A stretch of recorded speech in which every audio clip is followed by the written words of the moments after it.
So hi everyone, it's actually a huge pleasure meeting you on yet another video. Okay, so today we plan to discuss from question number 31 onwards of the A-level 2020 chemistry paper new syllabus. Okay, question number 31. Now this is ABCD type questions. So even if one of your statement goes wrong, your answer will go wrong. So it should be very carefully done. Okay, question number 31. Which of the following statements are correct with regard to 3D block elements and their compounds? Among 3D block elements, scandium is not considered as transition element. It's wrong. Because according to the new syllabus, a transition element is an element which either in the elemental stage or in the most stable cation stage consists of partially filled d orbitals. So even if it is an element, it should have partially filled d orbital. Even if it is in the particular ion or even if it is in the particular ion, it should have partially filled d orbitals. So if you consider zinc in the elemental stage, it has 3D10 configurations. Okay, 4s2. This is Zn. But Zn2 plus, the most stable cation, consists of 3D10. In both of these situations, we do not have partially filled d orbitals. So therefore, according to the new syllabus, zinc is not a transition element. If you consider scandium, in the normal elemental stage, it's 3D1, 4s2. Scandium 3 plus is 3D0, 4s0. Although scandium 3 plus violates the law, scandium still is within the law. Why? We have partially filled d orbital 3d1 in the elemental stage. That's what it's a very important thing, since it was included in the new syllabus only, they have included this question. Either in the elemental stage or in the most stable cation, they should have partially filled d orbitals for them to be qualified as transition element. So therefore your statement A is wrong. Statement B. The radii of atoms scandium to copper decrease from left to right. Wrong. From scandium to iron they decrease. Why? Increase in the effective nuclear charge. So the attraction between the nucleus and the outermost electron increases from scandium to Fe. Why? Fe is 3d5. Fe is 3d5. So all the way up to 3d5 they decrease. That's okay. Iron is 3d5. Okay. But after iron, you get 3d6. 3d6 means 1, 2, 3, 4, 5, 6. Pairing up of electrons starts. So due to pairing up of electrons, there is more electron-electron repulsion. As a result, the size of the molecule gradually increases. There's a small increase, about 2 picometer. I think according to the resource book, it should be 2 picometer. Difference between iron, Fe and the next element, cobalt, 3d6. So therefore, if you consider starting from scandium all the way up to zinc, there is a gradual decrement, then there is a slight increment. So B is also wrong. Third one, nickel ammonia complex is blue while zinc ammonia complex is colorless. Yes, no. Zinc ammonia complex is colorless due to the absence of d orbitals that can undergo d to d transition. That's a very straightforward question. C is correct. B is wrong. C is correct. D. IUPAC name of K2NiCl4 is dipotassium tetrachloronickelate 2. That's also wrong.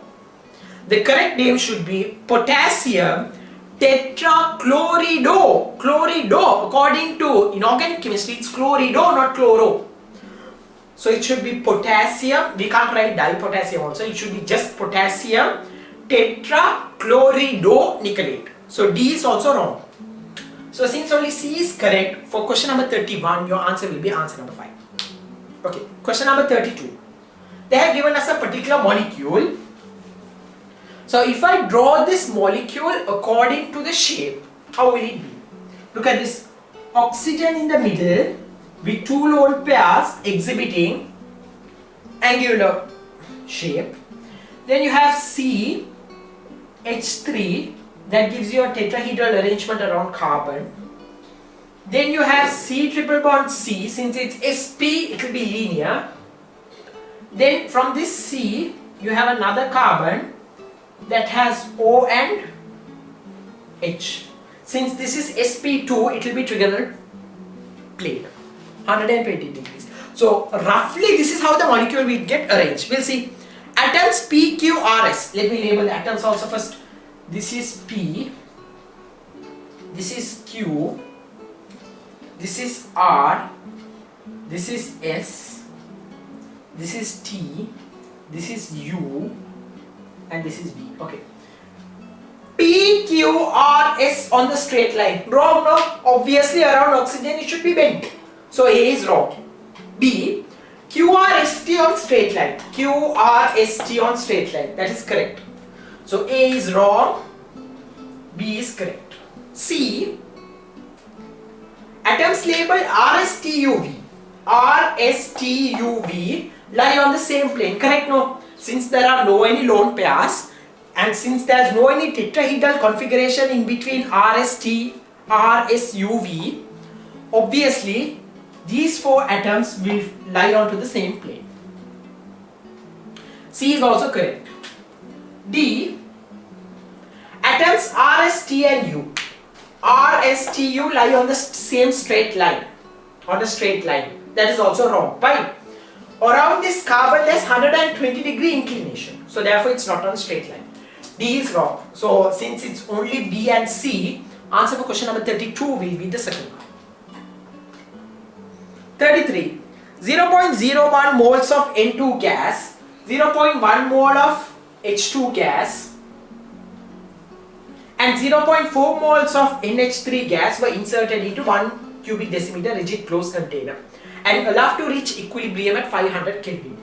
So since the entire volume is 1 cubic decimeter, the number of moles equal to the concentration. Then we will consider the QC value. We'll write expression now. QC equal to NH3 gas concentration squared divided by H2 gas concentration to the power 3 into N2 gas. So NH3 0.4 into 0.4 divided by H2, 0.1 into 0.1 into 0.1 into N2, 0.01. So if you cancel these two, it's 16. Then here 1, 2, 3. 16 into 10 to the power 3. So QC is greater than KC. KC is 10 to the power 2, but this is 16, 1.6 into 10 to the power 4 actually. So QC is greater than KC. So what happens if QC is greater? If QC is greater, the backward reaction is favored. This is theory. If QC is greater, to re-establish the equilibrium, the backward reaction had to be favored. Okay. So initially QC greater than KC, NH3 starting to produce, NH3 starts to produce N2 and H2 and the equilibrium reaches and the system reaches equilibrium. Yes. When QC is greater, backward reaction favored. Backward reaction favored means amount of NH3 decreases, amount of H2 and N2 increases. So A is correct. B is wrong, C is wrong anyways from the calculation. Last one. N2 and H2 react to form NH3. This is the other way around. So D is also wrong. Only A is correct. When QC is greater than KC, backward reaction is favored. When QC equal to KC, nothing happens. When KC is greater than QC, forward reaction is favored. So 33, only the first one is correct. Others are wrong. So 33, your answer will be answer number 5. 33, answer number 5. 34. Which of the following statement regarding the reaction between compound P and HCl to form an alkyl halide are correct? Okay, if you add, look at the compound first, CH3, CH, double bond, C, CH3, CH. If you add HCl, according to the Markovnikov rule, hydrogen will go and attach to the carbon that has more number of hydrogen. So this bond opens and hydrogen will come and attach to this one. Then this will be Cl. then if you name this compound, it will be 2-chloro-2-methyl-butane. The major product is formed according to Markovnikov rule. The minor product is formed according to anti-Markovnikov rule, where Cl comes here and H comes here. So A is major product is 2-chloro-2-methyl-butane. That is correct. That is correct. B, a secondary carbocation is formed in the intermediate reaction. Wrong, no? What is the carbocation that is formed here? The carbocation that is formed in this reaction is this. It's a tertiary carbocation, so that's wrong. In one of the steps of reaction, HCl bond is cleaved to give chlorine free radical. No, this is a type of electrophilic addition. There are no free radical involvement. Free radical doesn't involve at all.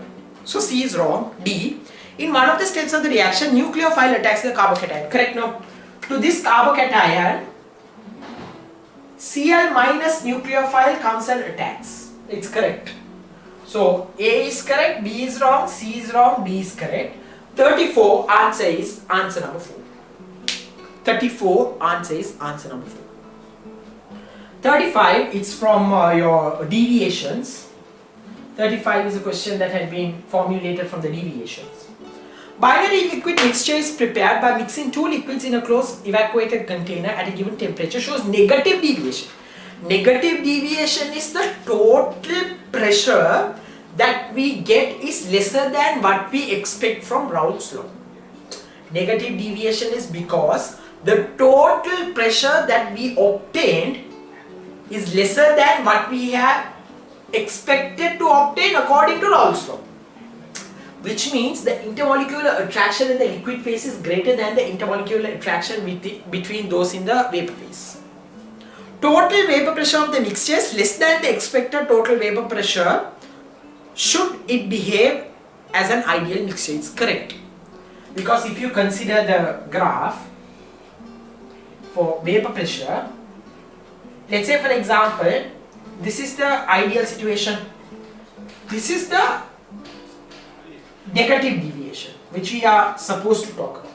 So the total pressure is actually lesser than what we have expected it to come from the Raoult's law. A is correct. B, heat is released. Yes, if it's negative deviation, heat is released. If it is positive deviation, heat is absorbed.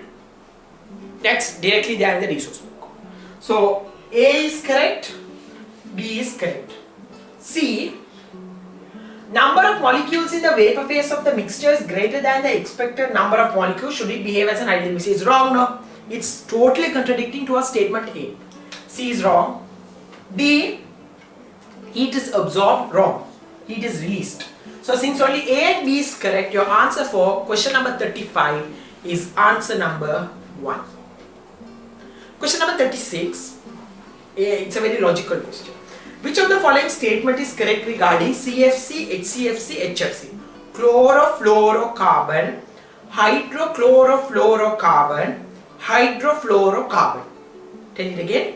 Chlorofluorocarbon, hydrochlorofluorocarbon and hydrofluorocarbon. First one, both classes of compounds, chlorofluorocarbon and hydrochlorofluorocarbon, have the ability to produce chlorine free radicals in the upper atmosphere, stratosphere. Wrong. In the lower atmosphere itself, these people degenerate. They break into pieces in the lower atmosphere itself. So A is wrong. B, both classes of compounds HFC and HCFC have the ability to produce chlorine free radicals. HFC is what? Hydrofluorocarbon. There is no chlorine to release chlorine free radicals. Obviously it's wrong. Since there is no chlorine to release any chlorine free radical, B is wrong. So 36, A is wrong, B is wrong. C, all three compounds are strong greenhouse gases. Yes, they have the ability to absorb energy and at the same time they have the ability to retain within the environment for a long period of time. So C is correct. D, all three classes of compounds contribute significantly to the ozone layer depletion. No. Hydrochlorofluorocarbon is the new alternative for the other chlorofluorocarbon. So therefore that is also wrong. Why? since although they have a high global warming potential, their ability to destroy the ozone layer is less for hydrofluorocarbon. So D is wrong, only C is correct. So your answer for question number 36 will be the fifth one. Question number 36, answer is the fifth one. 37. Which of the following statements are correct with regard to halogens, noble gases and their compounds? Hypochlorous acid disproportionates rapidly in acidic solutions. It's not in the acidic solutions. Hypochlorous acid, or what is hypochlorous acid first of all? HOCl. HOCl has OCl minus that dissociates to give you Cl minus and ClO3 minus only in the basic medium. This happens only in the basic medium. It's given in the resource book as a sentence. It only happens in the basic medium, not in the acidic medium. So A is wrong. B, xenon forms a series of compounds with F2 gas among which XeF4 has square planar geometry. Look at this, XeF4. It has an octahedral electron pair geometry due to the presence of 6 Vesper pairs. And the shape of the molecule is only square planar. Shape of the molecule is square planar, while the electron pair geometry is octahedral. So since they say that the geometry is square planar, B is wrong. C, among hydrogen halides, HF has the highest bond dissociation energy per mole. Yes. That is why when you dissolve HF in the aqueous media, we have an equilibrium, because the bond dissociation energy of HF is very high. Why? Why? Because the electronegativity difference between the hydrogen and fluorine is very high. Fluorine has the highest electronegativity. So since the electronegativity difference between H and F is very high, the bond is more stronger. Difficult to break. C is correct. D is for 37. A is wrong. B is wrong. C is correct. D, boiling points of halogens increase down a group as a result of increase in London forces. Halogens, F2, Cl2, Br2, I2. Down the group, molar mass increases. So since molar mass increases, the surface area of the molecules increases. Surface area of molecules increases means the number of London forces increases. So therefore the total intensity of intermolecular attraction increases. So since the total intensity of the intermolecular attraction increases, boiling point increases. So D is also correct. So since C and D are correct for question number 37, your answer will be answer number 3. Question number 37, answer is answer number 3. Okay, question number 38. Which of the following statements are correct regarding the Daniell cell which operates at room temperature? E size given as plus 1.10 volt. Okay, now what is the Daniell cell? We have we have 2 electrons. One is zinc dipped in a solution of Zn2 plus aqueous concentration 1.00 mole per cubic decimeter. And the other one is copper dipped within a solution of Cu2 plus aqueous 1.00 mole per cubic decimeter. The 2 electrons are connected together using a voltmeter. So at the anode, what will happen at the anode? Zn solid will go to Zn2 plus aqueous and 2 electrons. At the cathode, Cu2 plus aqueous will gain the 2 electrons that he had released to give you Cu solid. Okay. So A, net electron flows from zinc to copper. Correct, no? Zinc undergoes oxidation releasing electrons. Electrons are released. They should go somewhere. So that electrons are accepted by Cu2 plus which functions as the cathode. So therefore we have a net electron flow from zinc to copper. A is correct. 38, A is correct. B, equilibrium, that particular equilibrium shifts to the right. Now look at this. We have to have zinc giving zinc 2 plus, which means the equilibrium should be more towards Zn2 plus. The equilibrium of the reaction when the particular cell is functioning should be more towards Zn2 plus. So for the given equilibrium, that equilibrium should be shifted to the left, not to the right. We need more Zn2 plus. So B is wrong. C, a liquid junction potential is created due to the presence of salt bridge. No. Salt bridge reduces the liquid junction potential. Normally, when you have a solution and you dip a electrode, due to the contact between the electrode and the solution, there is a liquid junction potential. It's created due to the dipping of an electrode into an electrolyte. But that can be reduced using a salt bridge. Salt bridge allows migration of anions or cations as necessary to maintain the neutrality within the cell. So actually what a salt bridge does, it actually reduces the liquid junction potential. I think that same statement was given in the resource book. The liquid junction potential should be reduced. It doesn't create, it reduces. So C is wrong. D, the equilibrium of Cu2 plus 2 electrons giving Cu solid shifts to the right. Now look at this. We should have more and more copper as the cell functions. Cathode reaction should be more towards the front side, more towards the right side. We have to have more and more copper. So therefore, that last equilibrium should shift more and more towards the right. Then only the cathode reaction will take place more and more towards the right. So D is correct. So A is correct, D is correct. Answer is answer number 4. Question number 38, answer is answer number 4. Question number 39. Which of the following statements are correct for ideal gases and real gases at constant temperature? A. At very high pressures, the volume of a real gas is higher than that of an ideal gas. Yes. An ideal gas is a gas that has a negligible volume. So the volume of an ideal gas is negligible. So therefore the volume of a real gas is greater than an ideal gas at whatever the temperature, whatever the pressure. So A is correct. B. At high pressures, real gas tend to behave as ideal gas. Now look, if the pressure is high, volume is less. The molecules get closer to one another. So due to the close packaging of the molecules closer to one another, intermolecular attractions start forming. So if intermolecular attractions start forming at high pressures, what will happen? Ideal gases will deviate from the ideal behavior and become more real. The gases will become more real. Why? We have more and more intermolecular attractions. But here they are telling real gases tend to behave as ideal gases. Wrong. It should be the other way around. So A is correct, B is wrong. C, at very high pressures the volume of real gas is lower than ideal gas. That is wrong. No.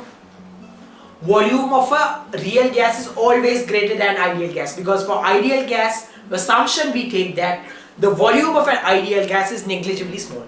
So therefore the volume of a real gas should be obviously greater. C is wrong. D, at low pressures real gas tend to behave as ideal gas. Look at this. At low pressure, high volume, the gas molecules are far apart from one another. So since they are far apart, the tendency of forming intermolecular attractions is less, which means that they are more towards the ideal nature. Ideal nature is greater. So therefore, the real gases will They'll become more and more ideal. Real gases will become more and more ideal when the pressure increases. So D is correct. So since A and D are correct, 39 answer is answer number 4. So question number 39, your answer should be answer number 4. Okay, question number 40. It has been woven around industrial chemistry. A. The first two steps involved in the manufacturing of Na2CO3 by Solvay process is endothermic. Actually, what is the first step? First step is what? Normally we take the first step to be ammonia dissolving in water. Ammonia dissolving in water to give you NH4 plus is an exothermic reaction. First one is wrong. First statement, question number 40, first statement is wrong.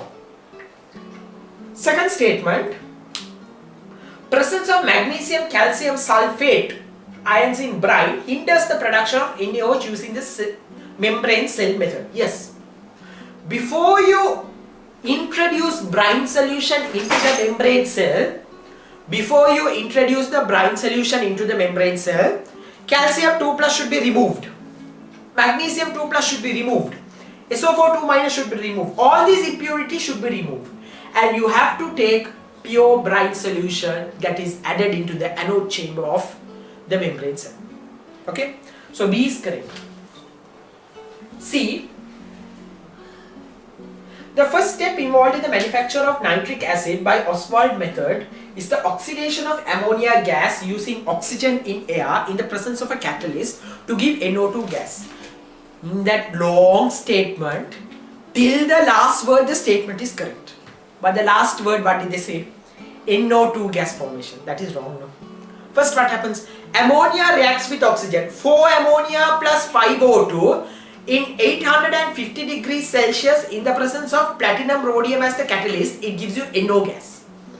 Then that NO gas only reacts with further atmospheric oxygen to give you NO2. So in the first step, NO is only initially formed. As a result, C statement is wrong. C statement is wrong. D. High temperature and low pressure conditions are employed in the manufacture of NH3 gas using the Haber-Bosch method. That's also wrong. N2 and H2 giving you NH3 gas. That's the main equation. No? It's an exothermic reaction. So according to Le Chatelier's principle, in order to favor the forward reaction, we have to use low temperatures. That is how, according to our theory, to favor the forward reaction, so that we can get more products, what should happen? The temperature should be reduced. But if we reduce the temperature, according to molecular kinetic theory, the rate of reaction reduces, which means to form a certain amount of product within a unit time, the amount of products that are formed within a unit time decreases if the temperature is reduced. Why? Because the rate of the reaction reduces. As a result, to balance both the rate and the equilibrium principles, we use a moderate temperature of 450 to 500 degrees Celsius. It should be a moderate temperature. That's one point. Another two.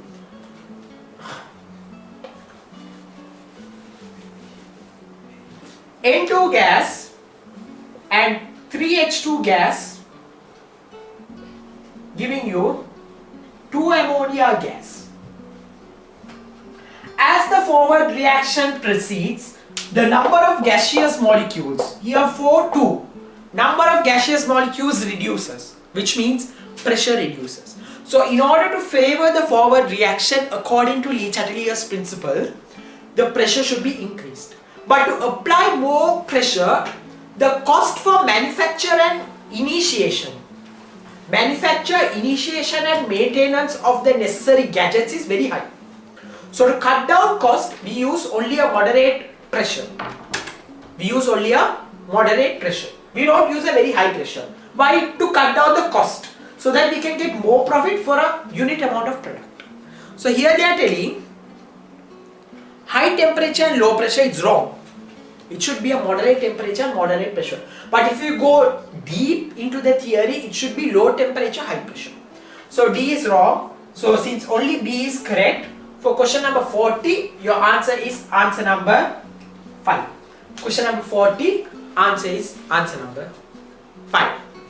So this marks the end of yet another video where we had discussed from question number 31 to question number 40. Actually, your courage and your support in this helped us come to such a great extent, to such a great way, and we hope that you continue rendering your efforts and your advantages and your support towards us. So if you have anything advantages or disadvantages, please drop them below in the chat box. Like, share, subscribe. Thank you and have a nice day. Hey everyone, I think that particular video had added some amount of advantage to your pinnacle of success. Chemistry will indeed become one of your most favorite subjects at the end of what we take as a journey. So don't forget to like, share and subscribe this particular channel with those whom you like. And wait, whether your comments are advantages or disadvantages, please do put them down in the chat box, because everything amounts to us. So thank you and have a nice day.